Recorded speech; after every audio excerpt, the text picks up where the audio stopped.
It's time for another episode of Why I Want, Season 2, Episode 2, the series where I take a look at prospects from the 2019 NHL Draft and talk to you guys about them and why I would want them for my favorite hockey team, the Vancouver Canucks.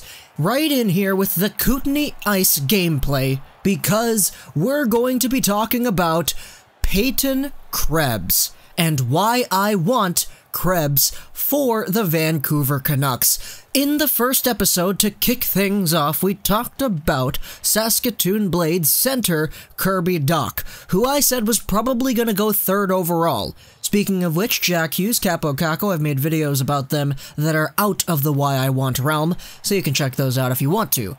But Peyton Krebs is also a WHL forward, so we're sticking with the dub right here, keeping things localized for the first few episodes of Why I Want, but don't worry guys, because after this, we're going to be branching out into other prospects that don't have that much coverage, that don't have all that much attention, and overall, don't have all too much hype surrounding them, because there are a lot of prospects that I really want for the Canucks that a lot of you guys probably wouldn't know about. Second off here, we have Kootenay Ice left winger Peyton Krebs, who's not necessarily all too stable in the draft rankings, just to start things off here. He started the year off higher up in the draft rankings than he is now. I saw a lot of people that had him as a top 5, top 6, top 7 talent in the draft. However, today, ISS Hockey has him at 23rd. McKean's Hockey has him at 12th. Future Consideration still has him at 8, and HockeyProspect.com has him at 7th. Sportsnet has him at 7th too, and DraftSite.com has him at 17. So overall, the consensus is not there. Nobody knows where Krebs is going to go, but there are many people, like myself, who do believe that he does deserve to be taken at least in the top 7. Peyton Krebs is a 17-year-old, 5'1", 181-pound left winger, as we established, playing for the Kootenay Ice of the WHL. Taking a look at his stats right now this season, he's all the way up there at 47 points in 39 WHL games. He's playing so far on a terrible Kootenay Ice team. Like, they're bad this year in the WHL. They're second last in the league. Take a look at this, their record. They have 43 games played, and they have 8 wins. 8 wins in 43 games, 28 losses, and 7 overtime losses. Their goal differential is down there at -87. Peyton Krebs is on a terrible team, and he's leading the team in scoring as a 17-year-old, and he was recently named the captain of that team as well. And honestly, it's deservedly so, because Peyton Krebs' #1 attribute to his game, aside from his hockey IQ, is most arguably his determination. This guy works hard. And I know I say that about a lot of people, but Krebs has that work hard mentality everywhere, and it's amplified all the way throughout his game.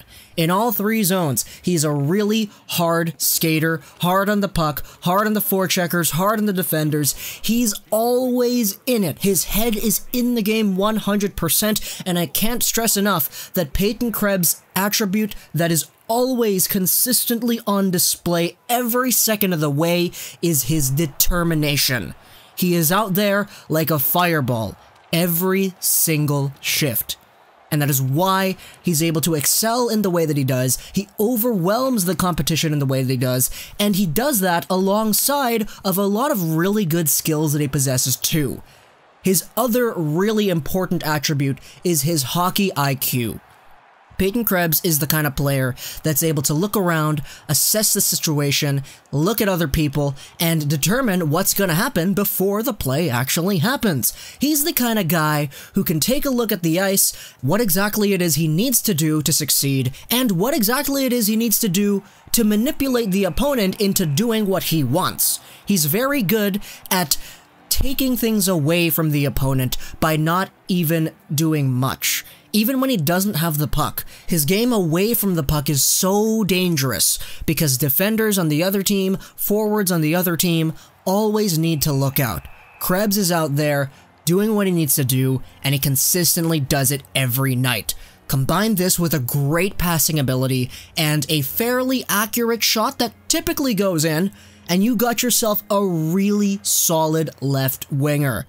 And that is the kicker here for the Vancouver Canucks. Left winger. Imagine Peyton Krebs getting drafted by the Vancouver Canucks and stepping in on that first line with Elias Pettersson and Brock Besser. All throughout last year, we were saying, what if Besser gets Pettersson on his line? A guy who can drive the play, pass it out over to him with fantastic hockey IQ, setting things up day in and day out. Boom, Besser goals. It's every day, bro. With the Disney Channel flow. But Peyton Krebs, having him on that line as well, that would just absolutely stack things up now, wouldn't it? We don't have all too many left wingers that we can confidently say are going to be prime players for this team going into its glory days. Sven Berchi, maybe. Dahlin, he could probably play there, maybe. Jona Gadjevic, maybe too. But for every other position, aside from right D, we have ourselves great players who we know are going to succeed in the future. Krebs could be that guy on the left wing, on the first line. Imagine a high compete level player in Peyton Krebs being able to set things up for Besser and Pettersson. Imagine the passing plays, because Krebs' hockey IQ is just so high up there that playing with great players is only gonna make him even more dangerous. He's playing on the worst, well, second worst, team in the WHL, and he's leading them as their captain, as their point leader, and he's a workhorse every minute he's out there on the ice. Peyton Krebs has established himself as a really highly touted forward, and it's not even like he only did it this year. Last year, playing for the Kootenay Ice as a full-time first-year rookie, he got himself 54 points in 67 WHL games. This year, as their captain, he's only gotten better.